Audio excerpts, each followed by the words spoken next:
గణేశాయ నమః, గాయత్రీదేవ్యే నమః, మహాసరస్వతి నమః, మాతాపితృభ్యో నమః. ముందుగా ప్రేక్షక వీక్షణ మహాశీలందరికీ కూడా నమస్కారం. 1వ తారీఖు మార్చి 2026 నుండి 7వ తారీఖు మార్చి 2026 వరకు కూడా ఈ వారం ద్వాదశ రాశుల వారికి కూడా ఎలా ఉండబోతుందో చూద్దాం. అయితే ఈ వారంలో 6వ తారీఖున మార్చి 6వ తారీఖున శుక్రవారం రోజున సంకటహర చతుర్థి వచ్చింది. చాలా విశేషం. ప్రతి ఒక్కరి ఇంట్లో సంకటహర చతుర్థి వ్రతాన్ని చేస్తూ ఉంటారు. అలాగే 7వ తారీఖున మార్చి 7వ తారీఖున శనివారం రోజున సప్త శనివారం వ్రతం చేసుకోవడం, ఈ రెండు చాలా విశేషం. కాబట్టి కుదిరితే 6వ తారీఖున సంకటహర చతుర్థి చేసుకోండి, 7వ తారీఖు సప్త శనివారం వ్రతం చేసుకోండి. అయితే ఈ వ్రతాలు ఎలా చేసుకోవాలో తెలియకపోయినా, మీకు పూజలు దొరకకపోయినా, ఇతర దేశాల్లో ఉన్న కూడా ఇబ్బంది పడకుండా ఈ యొక్క సంకటహర చతుర్థి వ్రతం వీడియో కానీ సప్త శనివారాల వ్రతం వీడియో కానీ మీకు కింద లింకులు డిస్క్రిప్షన్లో ఉన్నాయి. చక్కగా లింకుల మీద మీరు క్లిక్ చేసినట్లయితే మీకు ఆ యొక్క వీడియోలు వస్తాయి. చక్కగా ఫోన్ ఎదురుగుండా పెట్టుకుని ఆ వీడియో చూస్తూ మీ ఇంట్లో మీరే మీ చేతితోటి సంకటహర చతుర్థి వ్రతాన్ని కానీ సప్త శనివార వ్రతాన్ని కానీ చేసుకోవచ్చు. దానివల్ల మీకు సంపూర్ణ భగవతానుగ్రహత కలిగి ఎటువంటి కోరికైనా నెరవేరుతుంది, ఎటువంటి గ్రహదోషమైనా తొలుగుతుంది. చాలా విశేషం. కాబట్టి ప్రతి ఒక్కరు కూడా ఈ అవకాశాన్ని సద్వినియోగపరచుకోండి అని ముందుగా తెలియజేస్తూ ఇక ద్వాదశ రాశుల వారికి కూడా ఈ వారం ఎలా ఉండబోతుందో చూద్దాం. ఇక సింహరాశి వారి యొక్క ఫలితాలు. అయితే ఈ వారం గ్రహస్థితి చూసుకున్నట్లయితే కనుక పెద్ద విశేషంగా అనుకూలంగా కనపడటం లేదు. ఏది ఏమైనా చాలా జాగ్రత్తగా ఉండాలి. కొంతమంది మోసం చేసేవాళ్ళు ఉంటారు, పైకి మంచి వాళ్ళుగా నడుస్తారు, కానీ మిమ్మల్ని మోసం చేయడానికి ప్రయత్నం చేస్తూ ఉంటారు. కాబట్టి నమ్మక ద్రోహాలు ఎక్కువగా ఉన్నాయి. కాబట్టి ఎవరిని పడితే వాళ్ళని నమ్మకండి. ముఖ్యంగా స్త్రీలు, కాలేజీ విద్యార్థులు చాలా జాగ్రత్తగా ఉండవలసిన అవసరం కనపడుతోంది. అలాగే వివాహేతర సంబంధాల జోలికి కానీ, ప్రేమ వ్యామోహాలు కానీ, ప్రేమ కలాపాలు కానీ, శారీరక కోరికల కోసం కానీ వ్యవహారం చేసినట్లయితే కనుక సమస్యలు కొని తెచ్చుకునే అవకాశం కనపడుతోంది. కాబట్టి వాటికి చాలా దూరంగా ఉండాలి. అలాగే అక్రమ మార్గంలో డబ్బులు సంపాదిద్దామనుకున్న షేర్లు, బెట్టింగ్లు, స్కాముల జోలికి వెళ్ళినా ఎక్కువ ధన నష్టాలు ఉన్నాయి. కాబట్టి జాగ్రత్త. ఏదైనా వస్తువులు కొనేటప్పుడు, వాహనాలు కొనేటప్పుడు, భూములు, గృహాలు కొనేటప్పుడు చాలా జాగ్రత్తగా వ్యవహరించాలి. లేదా మధ్యవర్తులను నమ్మి మోసపోయే అవకాశాలు ఉన్నాయి, లేదా తప్పుడు ఇన్వెస్ట్మెంట్లు చేసే అవకాశాలు ఉన్నాయి, లేదా ఫేక్ డాక్యుమెంట్స్ సంబంధించినటువంటి ప్రాపర్టీస్ కొనే అవకాశాలు కనపడుతూ ఉన్నాయి. లిటిగేషన్తో కూడుకున్నటువంటి డాక్యుమెంట్స్ వ్యవహారాల వల్ల ఇబ్బందులు కనపడుతున్నాయి. కాబట్టి క్రయ విక్రయాలలో ఎక్కువ జాగ్రత్తలు తీసుకోవడం మంచిది. కుదిరితే వాయిదా వేసుకోవడం ఇంకా మంచిది. అలాగే ఎవరితోటైనా సరే మాట్లాడేటప్పుడు జాగ్రత్తగా ఆచితూచి మాట్లాడండి. ఎవరికైనా మాట ఇచ్చేయడం కానీ, వాగ్దానాలు చేసేయడం కానీ చేసేసారన్నట్లయితే కనుక భవిష్యత్తులో ఇబ్బంది పడతారు. అలాగే ఎవరితోటైనా మాట్లాడేటప్పుడు దురుసుగా మాట్లాడడం కానీ, కోపంగా మాట్లాడడం కానీ, మీకు గొడవలు పెట్టుకోవడం కానీ మంచిది కాదు. కాబట్టి జాగ్రత్త. ఎవరితోటైనా సరే వాళ్ళని కోపంగా నిందించినా, విమర్శించిన తర్వాత మీ మనసులో మీరే బాధపడతారు. వాడిని ఎందుకు అలా అన్నారా బాబు, వాళ్ళతో ఎందుకు ఇలా బిహేవ్ చేశారని. కాబట్టి చాలా జాగ్రత్తగా ప్రతి వ్యక్తితో వ్యవహరించండి. ముఖ్యంగా మీరు బాగా ప్రేమించే వాళ్ళతోటి, స్నేహితులతోటి, కుటుంబ సభ్యులతోటి, భార్య భర్తల మధ్య, అలాగే అన్నదమ్ములతోటి, అక్క చెల్లెళ్ళతోటి, అలాగే ప్రేమికుల మధ్య కూడా చాలా జాగ్రత్తగా వ్యవహరించవలసిన అవసరం. గొడవలు పెరిగిపోయే అవకాశం కనపడుతుంది. జాగ్రత్త. వ్యాపారాల్లో విపరీతమైన ఒడిదుడుకులు ఉంటాయి. చాలా జాగ్రత్తగా ఉండాలి. వ్యవహారాలు ఏది ముందరికి సాగేలా కనపడలేదు, ఆలస్యంగా జరుగుతాయి. ఉద్యోగ ప్రయత్నాలు కూడా ఆలస్యంగానే ఎదురుకు వెళతాయి. అనారోగ్య సమస్యల ప్రభావం బాగా పడుతుంది. శ్రమకు తగ్గ ఫలితం లేకపోవడము, వ్యాపారాల్లో చికాకులు బాగా పెరిగిపోవడము, ఎంత కష్టపడినా అనుకున్నంత గ్రోత్ రాకపోవడము, ఉద్యోగాల్లో విపరీతమైన పరిభారం పెరగడం జరిగే అవకాశం కనపడుతోంది. లేనిపోని అప్పులు, లేనిపోని రుణాలు చేయడం, లేదా క్రెడిట్ కార్డులు వాడేయడం, ఈఎంఐలు కట్టలేనటువంటి పరిస్థితులు, లేదా గతంలో చేసిన రుణాలు మిమ్మల్ని ఇబ్బంది పెట్టడాలు, ఇలాంటి ప్రభావాలు బాగా మిమ్మల్ని ఇబ్బంది పెట్టే పరిస్థితి కనపడుతోంది. అలాగే మానసిక పరంగా కూడా ఆలోచనలు నిలకడగా లేకపోవడం, ఏదో ఆలోచించేయడం, ఏదో నిర్ణయాలు తీసేసుకోవడం, తప్పుడు నిర్ణయాలు తీసేసుకోవడం, ఇలాంటివి ఎక్కువగా కనపడుతున్నాయి. కాబట్టి ఆలోచన విషయంలో జాగ్రత్త తీసుకోండి. ఇక ధన సంబంధమైన విషయాల్లో కానీ, వ్యవహార విషయాల్లో కానీ ఎక్కువ జాగ్రత్తలు తీసుకోవాలి. కుటుంబపరమైనటువంటి అనారోగ్య సమస్యలు వేధిస్తాయి. శారీరకపరమైనటువంటి అనారోగ్య సమస్యలు మిమ్మల్ని కొంచెం ఇబ్బంది పెట్టే అవకాశం కనపడుతుంది. జాగ్రత్త. ఇక ఇంటర్వ్యూలో పాల్గొనేటప్పుడు కొంచెం ధైర్యంగా పాల్గొనడానికి ప్రయత్నం చేయండి. పాజిటివ్గా ఉండండి. నాకేం రాదేమో ఉద్యోగం, నేను సరిగ్గా మాట్లాడలేనేమో, సరిగ్గా ఇంటర్వ్యూ చేయలేనేమో అనేటటువంటి అపనమ్మకంతో ఇంటర్వ్యూలకు వెళ్ళకండి. ధైర్యంగా వెళ్ళండి. భగవంతుని నమ్ముకోండి. ఇక మంచివారిని అపార్థం చేసుకోవడం వల్ల నష్టాలు ఉన్నాయి. కాబట్టి ఎవరు పడితే వాళ్ళని ఎలా పడితే అలా మాట్లాడకండి. అలాగే మాట్లాడేటప్పుడు కూడా ఆచితూచి మాట్లాడండి. చెడుగా మాత్రం మాట్లాడకండి. గొడవలు కనపడుతున్నాయి. ఇక ఆర్థిక ఇబ్బందుల వల్ల ఇబ్బందులు, దూర ప్రయాణాల వల్ల ఇబ్బందులు కనపడుతున్నాయి. అనుకోని ఖర్చుల వల్ల ఇబ్బందులు కనపడుతున్నాయి. గతంలో చేసిన రుణాల వల్ల ఇబ్బందులు కనపడుతున్నాయి. ఆస్తి వివాదాల వల్ల సమస్యలు కనపడుతున్నాయి. ఎన్ఆర్ఐలకు అంటే ఇతర దేశాల్లో ఉండే భారతీయులందరికీ కూడా ఉద్యోగ సమస్యలు, ఆర్థిక ఇబ్బందులు కనపడుతున్నాయి. అక్కడ ఉండే వ్యక్తులతో కూడా ఘర్షణలు కనపడుతున్నాయి. జాగ్రత్తగా ఉండాలి. అలాగే ఇష్టమైన వాళ్ళతో వివాహం చేసుకుందాం అనుకున్న ఆలస్యం అయిపోవడము, కుదరకపోవడము, ఇంట్లో వాళ్ళు ఒప్పుకోకపోవడం లాంటివి కనపడుతున్నాయి. వివాహం విషయంలో కూడా సంబంధాలు నలగడం, సరైనటువంటి ఎదరికి వెళ్ళలేకపోవడం కనపడుతున్నాయి. ఒక్కసారి జాతకంలో కూడా వివాహ యోగాలు వచ్చేలేదో చూసుకోవడం మంచిది. ఇక సంతానం విషయంలో కూడా సంతానం వల్ల సమస్యలు రావడం, పిల్లలు ఏదో ఒక తప్పు చేయడం, లేదా ఖర్చులు పెట్టడం, వాళ్ళ వల్ల సమస్యలు మీకు కొని తెచ్చుకోవడం, వాళ్ళు సమస్యలు మీ మీద పెట్టడం, మీరు బాధ్యతగా వ్యవహరించడం, వాటి వల్ల డబ్బులు ఖర్చు అవ్వడం, మనశ్శాంతి లేకపోవడం లాంటివి కనపడుతున్నాయి. లేదా పిల్లలకు సంబంధించిన ప్రేమ వ్యవహారాలు కూడా మిమ్మల్ని ఇబ్బంది పెడతాయని చెప్పొచ్చు. కాబట్టి జాగ్రత్తగా ఉండాలి. అలాగే ప్రేమికుల మధ్య కూడా మనస్పర్ధలు దూరం జరిగే అవకాశం కనపడుతోంది. క్రమశిక్షణ లేకపోవడం వల్ల సమస్యలు కనపడుతున్నాయి. కాబట్టి క్రమశిక్షణగా అనుకున్న పనులు సమయాన్ని పూర్తి చేసుకోవడానికి ప్రయత్నం చేయండి. ఇక భార్యాభర్తల మధ్య కూడా ఇంట్లో సమస్యలు పెరిగిపోవడం, మనస్పర్ధలు కనపడుతున్నాయి. గృహ నిర్మాణ పనులు ఆలస్యం అవ్వడము, వాహన ప్రమాదాలు, తొందరపాటు నిర్ణయాల వల్ల నష్టము, మద్యపాన ధూమపాన వ్యసన పనులకి ప్రమాదాలు కనపడుతున్నాయి. విలువైన వస్తువులు కానీ, ఆభరణాలు కానీ, యంత్ర పరికరాలు కానీ పోగొట్టుకోవడం కానీ, చెడిపోవడం కానీ, వాటి వల్ల ఖర్చులు కానీ ఎక్కువగా కనపడుతున్నాయి. జాగ్రత్తగా ఉండాలి.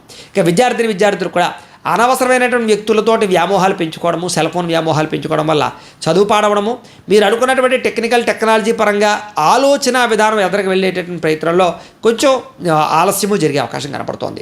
ఉద్యోగస్తులు కూడా విదేశాల్లో ఉద్యోగాలు చేసేవారికి పదవులు పోయే అవకాశాలు, ఉద్యోగాలు పోయే అవకాశాలు జాగ్రత్తగా ఉండాలి.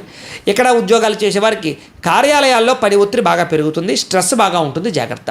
ఇక స్త్రీలకి భర్తతో ఇబ్బందులు, మనసులో బాధ, ఎవరితో చెప్పుకోవాలో తెలియకపోవడము, విరక్తి ఆలోచనలు పెరిగిపోయే అవకాశాలు, అనారోగ్య సమస్యలు ఉన్నాయి. ఎక్కువ జాగ్రత్తలు తీసుకోవాలి. వ్యాపారస్తులు వ్యాపారపరంగా చికాకులు ఎక్కువగా కనపడుతున్నాయి. అనుకున్నంత గ్రోత్ కనపడలేదు. అంతంత మాత్రమే వ్యాపార లాభాలే కనపడుతూ ఉన్నాయి. ఏది ఏమైనా కూడా ఒక్కసారి మీ పర్సనల్ జాతకం ఎలా ఉందో చూపించుకుని, ఏదైనా దోషాలు ఉంటే వాటికి పరిహారాలు చేయించుకుని ఎదరికి వెళ్ళినట్లయితే మీకు రాబోయే రోజులు శుభప్రదంగా ఉంటాయి అని తెలియజేస్తూ, అయితే ప్రేక్షకులకి ముఖ్యంగా మనకి ఏమిటయ్యా అన్నట్లయితే కనుక ఇప్పటిదాకా మేము చెప్పినటువంటి ఈ ఫలితాలన్నీ కూడా గోచార ఫలితాలు. అంటే ఈ రాశిలో ఉండేటటువంటి కోటాను మంది అందరికీ వర్తిస్తాయి. కాబట్టి ఆ రకంగా వినే ప్రయత్నాన్ని చేయండి. ఒకవేళ మీ పర్సనల్ జాతకం అంటే మీకు ఒక్కరికి ఎలా ఉందో తెలుసుకోవాలి అన్నా, లేదా ఏదైనా సమస్యలతో ఇబ్బంది పడుతూ ఉన్నా, దానికి మీ date of birth, time, place of birth, మీ పేరు మా వాట్సాప్ నెంబర్కి మెసేజ్ పెట్టినా, లేదా మాకు ఫోన్ చేసినా కూడా మీ పర్సనల్ జాతకం అంటే మీకు ఒక్కరికి ఎలా ఉందో చూసి చెప్పే ప్రయత్నాన్ని చేస్తాము. లేదా ఏదైనా సమస్యలతో ఇబ్బంది పడుతూ ఉంటే కనుక వాటికి పరిహారాలు అంటే ఈ రకంగా మా పీఠంలో ఉండేటటువంటి బ్రాహ్మలు, ఋత్వికుల ద్వారా ఈ రకంగా వాటికి జపాలు అని, ఈ రకంగా మండప ఆరాధనలు, ఈ రకంగా అభిషేకాలు, ఈ రకంగా హోమాలు నిర్వర్తింపచేసి వాటికి సంబంధించినటువంటి ప్రసాదాలు మీకు కొరియర్ ద్వారా పంపించే ప్రయత్నం చేస్తాం. లేదా మీరు స్వయంగా వచ్చి పాల్గొన్నా కూడా మీ జాతి కార్యక్రమాలన్నీ కూడా నిర్వర్తింపచేసే ప్రయత్నం చేస్తాం. కాబట్టి మీరు ఎవరికైనా సరే వీరికి సంబంధించినటువంటి అనుమానాలంటే మమ్మల్ని సంప్రదించవచ్చు. అలాగే మీరు ఎవరికైనా సరే పూర్తి జాతకం ఈ రకంగా పుస్తకం రూపంలో కావాలి అన్నట్లయితే కనుక దానికి కూడా మీ date of birth, time, place of birth, మీ పేరు మా వాట్సాప్ నెంబర్కి మెసేజ్ పెట్టినా, లేదా మాకు ఫోన్ చేసినా కూడా మీ జాతకాన్ని ఈ రకంగా రాసి, ఈ రకంగా కంప్యూటర్లో DTP చేయించి, ఈ రకంగా పుస్తకం రూపంలో బైండింగ్ చేయించి ఈ పుస్తకాన్ని మీకు కొరియర్ ద్వారా పంపించే ప్రయత్నం చేస్తాం. ఈ పుస్తకంలో మీ జాతకం అంతా రాసి ఉంటుంది, చక్కగా చదువుకోవచ్చు. కాబట్టి ఇది మీకు జీవితాంతం ఉపయోగపడుతుంది. కాబట్టి మీరు ఎవరికైనా సరే ఈ పూర్తి జాతకం పుస్తకం రూపంలో కావాలన్నా కూడా మమ్మల్ని సంప్రదించవచ్చు అని తెలియజేస్తూ, అలాగే ఇంట్లో డబ్బు నిలబడకపోవడము, ఆర్థిక ఇబ్బందులు, రుణబాధలు, వ్యాపారాలు సరిగ్గా సాగకపోవడము, ఇలాంటి సమస్యలతో ఇబ్బంది పడుతూ ఉంటే కనుక అలాంటి వాటికి ఇలాంటి ధనజన వశీకరణ యంత్రము అని ఉంటుంది. అలాగే నరదృష్టి వల్ల కానీ, నరఘోష వల్ల కానీ ఇబ్బంది పడుతూ ఉంటే కనుక అలాంటి వాటికి ఇలాంటి నరఘోష యంత్రము అని ఉంటుంది. అలాగే ఇంట్లో మనశ్శాంతి లేకపోవడము, నిద్ర పట్టకపోవడము, పీడకలలు రావడము, లేకపోతే కనుక కోర్టు వివాదాలు, పోలీస్ కేసులు, శత్రువులు బాగా పెరిగిపోవడము, లేదా ఎవరో ప్రయోగం చేసేసారని అనుమానాలు రావడము, లేకపోతే భూతప్రాత పిశాచాది గాలులు పిచ్చిగా బిహేవ్ చేస్తూ ఉండము, ఇలాంటి సమస్యలు ఏమైనా ఉన్నట్లయితే కనుక అలాంటి వాటికి ఇలాంటి శూలిని దుర్గా యంత్రం అని ఉంటుంది. కాబట్టి మీలో ఎవరికైనా సరే ఈ యంత్రాల్లో ఏ యంత్రం కావాలన్నా కూడా మీ గోత్రాలు, పేర్లు మాకు తెలియజేసినట్లయితే కనుక మీ గోత్రనామాలతో ఈ యంత్రాలకు పూజలు, జపాలు, హోమాలు నిర్వర్తింపచేసి ఈ యంత్రంలో ఏ యంత్రం కావాలన్నా కూడా మీకు కొరియర్ ద్వారా పంపించే ప్రయత్నం చేస్తాం. కాబట్టి మీలో ఎవరికైనా సరే ఈ యంత్రాల్లో ఏ యంత్రం కావాలన్నా కూడా మమ్మల్ని సంప్రదించవచ్చు అని తెలియజేస్తూ, అలాగే ఈ వీడియో కనుక మీకు నచ్చినట్లయితే కాస్త లైక్ చేయండి, అందరికీ షేర్ చేయండి. ఇంకా ఎవరైనా ఈ ఛానల్ కనుక సబ్స్క్రైబ్ చేసుకోకుండా ఉన్నట్లయితే కనుక కాస్త సబ్స్క్రైబ్ చేసుకోవాల్సిందిగా మనస్ఫూర్తిగా ఆశిస్తూ, గోబ్రాహ్మణేభ్యః శుభమస్తు నిత్యం, లోకా సమస్తాః సుఖినో భవంతు, స్వస్తి. అయితే ప్రేక్షకులకి ముఖ్యంగా మనకి ఏమిటయ్యా అన్నట్లయితే కనుక ఇప్పటిదాకా మేము చెప్పినటువంటి ఈ ఫలితాలన్నీ కూడా గోచార ఫలితాలు. అంటే ఈ రాశిలో ఉండేటటువంటి కోటాను మంది అందరికీ వర్తిస్తాయి. కాబట్టి ఆ రకంగా వినే ప్రయత్నాన్ని చేయండి. ఒకవేళ మీ పర్సనల్ జాతకం అంటే మీకు ఒక్కరికి ఎలా ఉందో తెలుసుకోవాలి అన్నా, లేదా ఏదైనా సమస్యలతో ఇబ్బంది పడుతూ ఉన్నా, దానికి మీ date of birth, time, place of birth, మీ పేరు మా వాట్సాప్ నెంబర్కి మెసేజ్ పెట్టినా, లేదా మాకు ఫోన్ చేసినా కూడా మీ పర్సనల్ జాతకం అంటే మీకు ఒక్కరికి ఎలా ఉందో చూసి చెప్పే ప్రయత్నాన్ని చేస్తాము. లేదా ఏదైనా సమస్యలతో ఇబ్బంది పడుతూ ఉంటే కనుక వాటికి పరిహారాలు అంటే ఈ రకంగా మా పీఠంలో ఉండేటటువంటి బ్రాహ్మలు ఋత్వికుల ద్వారా ఈ రకంగా వాటికి జపాలు అని, ఈ రకంగా మండప ఆరాధనలు, ఈ రకంగా అభిషేకాలు, ఈ రకంగా హోమాలు నిర్వర్తింపచేసి వాటికి సంబంధించినటువంటి ప్రసాదాలు మీకు కొరియర్ ద్వారా పంపించే ప్రయత్నం చేస్తాం. లేదా మీరు స్వయంగా వచ్చి పాల్గొన్నా కూడా మీ చేత ఈ కార్యక్రమాలన్నీ కూడా నిర్వర్తింపచేసే ప్రయత్నం చేస్తాం. కాబట్టి మీరు ఎవరికైనా సరే వీరికి సంబంధించినటువంటి అనుమానాలంటే మమ్మల్ని సంప్రదించవచ్చు. అలాగే మీరు ఎవరికైనా సరే పూర్తి జాతకం ఈ రకంగా పుస్తకం రూపంలో కావాలి అన్నట్లయితే కనుక దానికి కూడా మీ date of birth, time, place of birth, మీ పేరు మా వాట్సాప్ నెంబర్కి మెసేజ్ పెట్టినా లేదా మాకు ఫోన్ చేసినా కూడా మీ జాతకాన్ని ఈ రకంగా రాసి ఈ రకంగా కంప్యూటర్లో DTP చేయించి ఈ రకంగా పుస్తకం రూపంలో బైండింగ్ చేయించి ఈ పుస్తకాన్ని మీకు కొరియర్ ద్వారా పంపించే ప్రయత్నం చేస్తాం. ఈ పుస్తకంలో మీ జాతకం అంతా రాసి ఉంటుంది, చక్కగా చదువుకోవచ్చు. కాబట్టి ఇది మీకు జీవితాంతం ఉపయోగపడుతుంది. కాబట్టి మీరు ఎవరికైనా సరే ఈ పూర్తి జాతకం పుస్తకం రూపంలో కావాలన్నా కూడా మమ్మల్ని సంప్రదించవచ్చు అని తెలియజేస్తూ, అలాగే ఇంట్లో డబ్బు నిలబడకపోవడము, ఆర్థిక ఇబ్బందులు, రుణబాధలు, వ్యాపారాలు సరిగ్గా సాగకపోవడము ఇలాంటి సమస్యలతో ఇబ్బంది పడుతూ ఉంటే కనుక అలాంటి వాటికి ఇలాంటి ధనజన వశీకరణ యంత్రము అని ఉంటుంది. అలాగే నరదృష్టి వల్ల కానీ నరఘోష వల్ల కానీ ఇబ్బంది పడుతూ ఉంటే కనుక అలాంటి వాటికి ఇలాంటి నరఘోష యంత్రము అని ఉంటుంది. అలాగే ఇంట్లో మనశ్శాంతి లేకపోవడము, నిద్ర పట్టకపోవడము, పీడకలలు రావడము, లేకపోతే కనుక కోర్టు వివాదాలు, పోలీస్ కేసులు, శత్రువులు బాగా పెరిగిపోవడము, లేదా ఎవరో ప్రయోగం చేసేసారని అనుమానాలు రావడము, లేకపోతే భూతప్రాత పిశాచాది గాలులు పిచ్చి పిచ్చిగా బిహేవ్ చేస్తూ ఉండము ఇలాంటి సమస్యలు ఏమైనా ఉన్నట్లయితే కనుక అలాంటి వాటికి ఇలాంటి శూలిని దుర్గా యంత్రం అని ఉంటుంది. కాబట్టి మీలో ఎవరికైనా సరే ఈ యంత్రాల్లో ఏ యంత్రం కావాలన్నా కూడా మీ గోత్రాలు, పేర్లు మాకు తెలియజేసినట్లయితే కనుక మీ గోత్రనామాలతో ఈ యంత్రాలకు పూజలు, జపాలు, హోమాలు నిర్వర్తింపచేసి ఈ యంత్రంలో ఏ యంత్రం కావాలన్నా కూడా మీకు కొరియర్ ద్వారా పంపించే ప్రయత్నం చేస్తాం. కాబట్టి మీలో ఎవరికైనా సరే ఈ యంత్రాల్లో ఏ యంత్రం కావాలన్నా కూడా మమ్మల్ని సంప్రదించవచ్చు అని తెలియజేస్తూ, అలాగే ఈ వీడియో కనుక మీకు నచ్చినట్లయితే కాస్త లైక్ చేయండి, అందరికీ షేర్ చేయండి. ఇంకా ఎవరైనా ఈ ఛానల్ కనుక సబ్స్క్రైబ్ చేసుకోకుండా ఉన్నట్లయితే కనుక కాస్త సబ్స్క్రైబ్ చేసుకోవాల్సిందిగా మనస్ఫూర్తిగా ఆశిస్తూ, గోబ్రాహ్మణేభ్యః శుభమస్తు నిత్యం, లోకా సమస్తాః సుఖినో భవంతు, స్వస్తి.